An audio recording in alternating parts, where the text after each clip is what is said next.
জানি রে দাদু ভাই, সব বুঝি। তুই কষ্ট পাস না, নিজেকে দোষও দিস না। একটা কথা জানবি, ওই মেয়েটা না তোর কপালে লেখা নেই।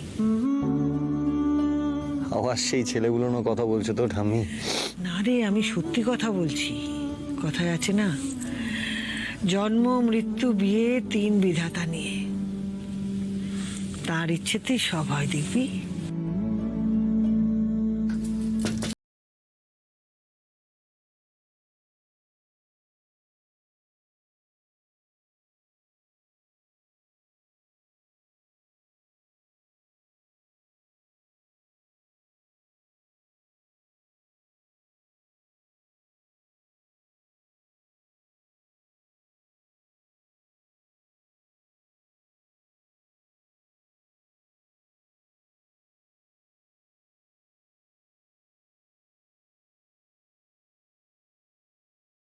ভুল কিছু বলেনি, তুই এত স্ট্রেস নিচ্ছিস বলেই তো জ্বরটা ঘুরে ফিরে আসছে।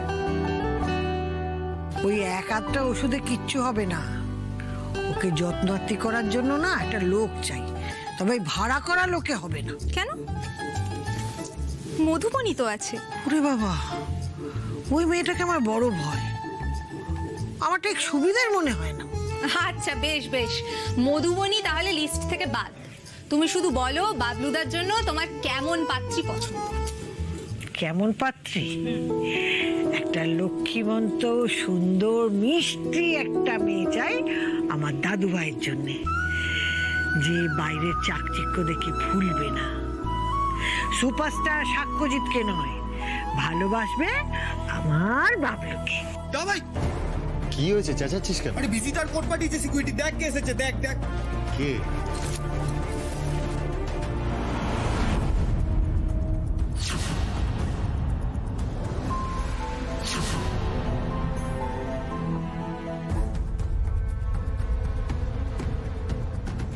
আমি আমার বাড়িতে কোনো শুটিং করতে দেব না,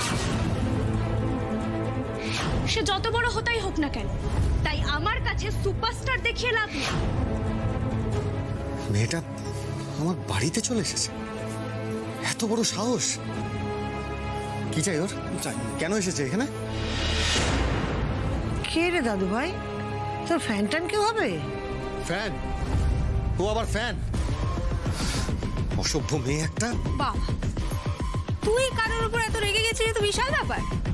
কি হয়েছে নাকি? আরে রাখবো না, সামান্য একটা তানপুরা নিয়ে ঝামেলা করে শুটিং বন্ধ করে দিয়েছে আজকে। প্রোডাকশনে কত বড় লস হয়েছে আইডিয়া আছে ওর? আমি নিজেকে রিকোয়েস্ট করেছি, আমার কোনো কথা শুনলো না, কোনো আলোচনাতেই এলো না। একটুও তো অ্যাডজাস্ট করতে পারতো, একটু অ্যাডজাস্ট করলো না। এত জেদ মেয়েটার, এত কিসের জেদ? আর এখন বাড়ি অব্দি চলে এসেছে, নিশ্চয়ই ক্ষমা চাইতে এসেছে এখানে। হ্যাঁ, চাওয়াচ্ছি ক্ষমা। এই শোন, আমি গিয়ে কথা বলছি ওর সঙ্গে, আর তুই কি হলো? তুই কেন যাবি বাড়ি? শোন, একটা সুপারস্টার এরকম ফালতু মেয়ের সঙ্গে দেখা করার এরকম মানায় না। আমি যাবো, আমি কথা বলবো।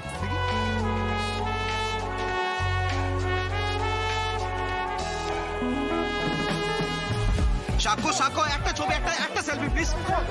একটা সেলফি, একটা ছবি। সাক্ষ্য সাক্ষ্য, একটা সাক্ষ্য, একটা সেলফি প্লিজ। ব্যাপারটা কি? এখানে ক্যাওস কেন করছো? হ্যাঁ, আপনি কেমন মানুষ? হ্যাঁ, আমি আপনাদের শুটিং বন্ধ করে দিয়েছি বলে আপনারা এত বড় বদলা নিলেন। বদলা? অবাক হচ্ছেন, মনে হচ্ছে কিছুই জানেন না।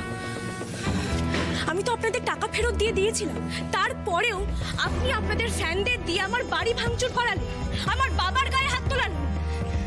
জল কিন্তু মাথার ওপর দিয়ে বইছে স্যার। এবার একটা কথা বলুন তো, আপনার বাবার গায়ে যদি কেউ হাত দিত, আপনি ছেড়ে দিতেন তো?